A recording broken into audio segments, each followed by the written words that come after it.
नमस्कार।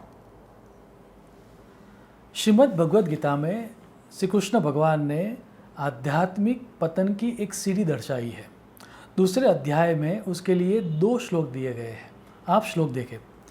ध्यायतो विषयान पुंसः संगस्तेषु उपजायते संगात् संजायते कामः कामात् क्रोधो अभिजायते क्रोधात् भवति सम्मोहः सम्मोहात् स्मृति विभ्रमः स्मृतिर्भ्रंशात् बुद्धिनाशो बुद्धिनाशात् प्रणश्यति।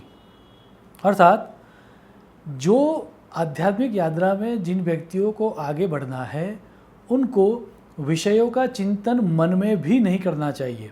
अब आप ये सोचोगे कि मन में अगर मैं जो चीज़ें मुझे नहीं चाहिए उसके बारे में सोचता हूँ, उसमें मेरा क्या नुकसान होगा। मन में ही सोच रहा हूँ ना, बाहर थोड़े कुछ कर रहा हूँ। तो श्री कृष्ण भगवान कहते हैं कि नहीं, जिन बातों को हम सोचते हैं वही चीज़ आगे जाकर बड़ी हो जाती है।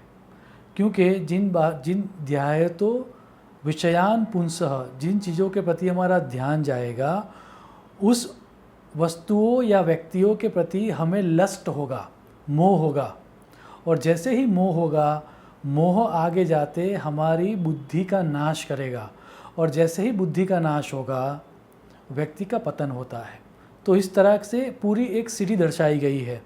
सबसे पहले चिंतन, जो कि हम मन में करते हैं, उससे होता है संग, संग से होता है काम, काम दैट मीन्स लस्ट। अब जब हमारा काम या जो हमें चाहिए वो हमें नहीं मिलता तो हमें आता है क्रोध। क्रोध से जब क्रोध की मात्रा बढ़ जाती है तब वो हो जाता है सम्मोह। और सम्मोह की मात्रा जब बनती है, बढ़ जाती है, तब स्मृति खराब हो जाती है, बुद्धि खराब हो जाती है। और आदमी की बुद्धि खराब होने से फिर उसका पतन होता है। और इस पूरे वृत्तांत को समझाती हुई एक बड़ी गहन स्टोरी ब्रह्म वैवर्त पुराण में दर्शाई गई है। आप स्टोरी देखें।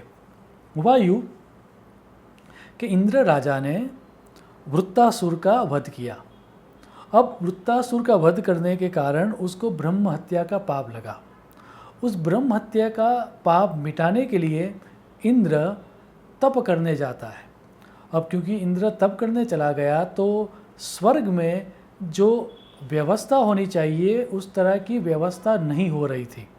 तो बृहस्पति जी ने पृथ्वी से राजा नहुष को अपॉइंट किया एज ए टेम्पररी इंद्र।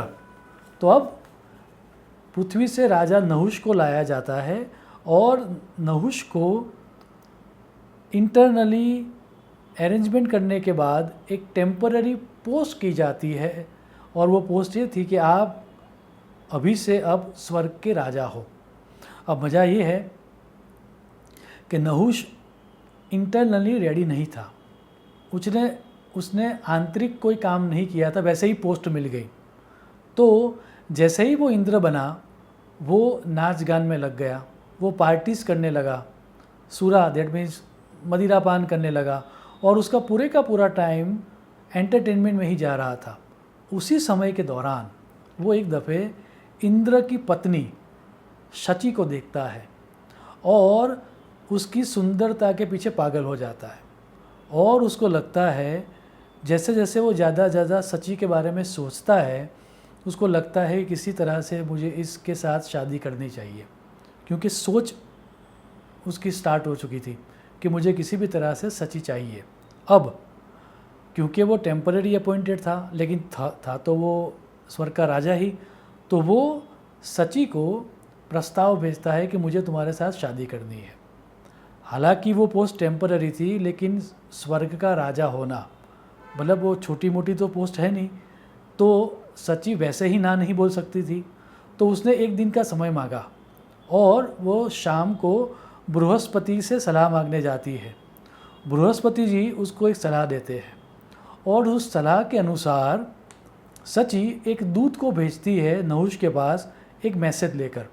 जो मैसेज इस तरह का था कि नहुष राजा, आप बहुत समर्थ हो और आप अभी इंद्र की पोस्ट पर बैठे हुए हो, आप सामर्थ्यवान हो, तो मैं आपके प्रस्ताव का विरोध करूं इतना सामर्थ्य मेरे में नहीं है, लेकिन मेरी एक शर्त है, और शर्त ये है कि आप जब मुझसे शादी करने आओ तब एक पालकी में बैठ कर आना, और उस पालकी को उठाने का काम सप्त ऋषि, दैट मीन्स सप्तर्षि करेंगे।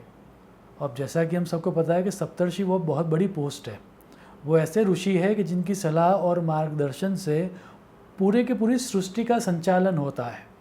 अब क्योंकि नहुष ऑलरेडी लस्ट में आ चुका था, उसके अंदर योग्य और अयोग्य की सोचने की समझ नहीं रही थी, तो वो सप्तर्षियों को बुलाता है और उनको रिक्वेस्ट करने की बजाय उनको ऑर्डर करता है कि आपको मेरी पालकी उठानी पड़ेगी। क्योंकि वो इंद्र की पोस्ट के ऊपर था तो सप्तर्षि हाँ बोल देते हैं, और अब ये सीन स्टार्ट होता है। नहुष बैठा है पालकी में और पालकी को उठाने का काम सप्तर्षि कर रहे हैं, जो कि बहुत ही अयोग्य था। अब मज़ा ये है कि सप्तर्षि की फिज़िकल बॉडी तो इतनी स्ट्रांग थी ही नहीं, और शारीरिक काम उन्होंने कभी किया ही नहीं था, तो जैसे जैसे करके धीरे धीरे करके वो पालकी को उठा के चल रहे थे।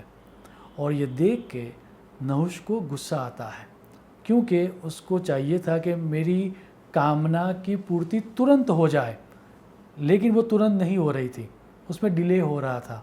हम सब के साथ यही होता है ना कि जब हमें चाहिए कि हमें कोई चीज़ प्राप्त हो और अगर वो उसी समय के दौरान नहीं होती तो हमें क्रोध आता है।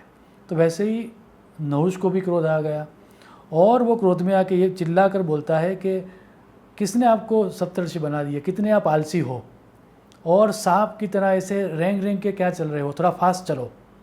फिर उनकी मजाक उड़ाने के लिए नहुष ऊपर से बोलना स्टार्ट करता है कि आलसी ऋषिगण सर्प सर्प, क्योंकि वो सर्प की तरह धीरे धीरे चल रहे थे।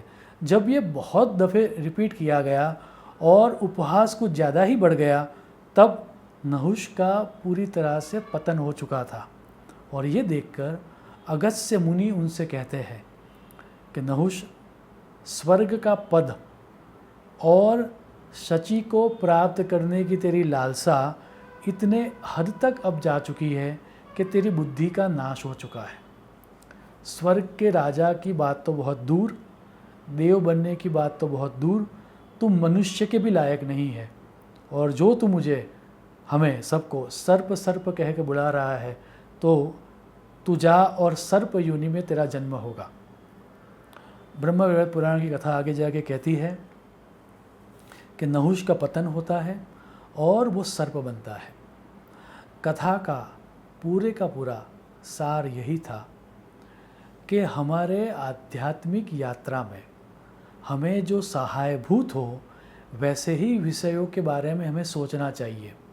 हम सब के जीवन में कुछ बातें होती है जो हमें सर्व नहीं करती, जो हमारे लिए डिस्ट्रक्टिव है, लेकिन फिर भी हम ये मान के चलते हैं कि हम कुछ कर तो नहीं रहे ना उस चीज़ों के लिए, हम सिर्फ मन के अंदर सोच रहे हैं, तो उससे क्या नुकसान होने वाला है। Let me think about it, let me enjoy my past memories. Memory तो रहने दो, उसके बारे में तो मुझे सोचने दो। शास्त्र कहता है कि जो चीज़ें आपको सर्व नहीं करती, उन सब चीज़ों के बारे में अगर आप सोचना स्टार्ट करोगे तो वह सोचना ही आध्यात्मिक पतन की पहली सीढ़ी है। ये आध्यात्मिक पतन की सीढ़ी के बारे में हम सब सदैव जागरूक रहे, ताकि हमारा पतन कभी भी न हो। ऐसी ईश्वर को प्रार्थना करते हुए मैं मेरी वाणी को विराम दूंगा। शुभम भवतु। प्रणाम।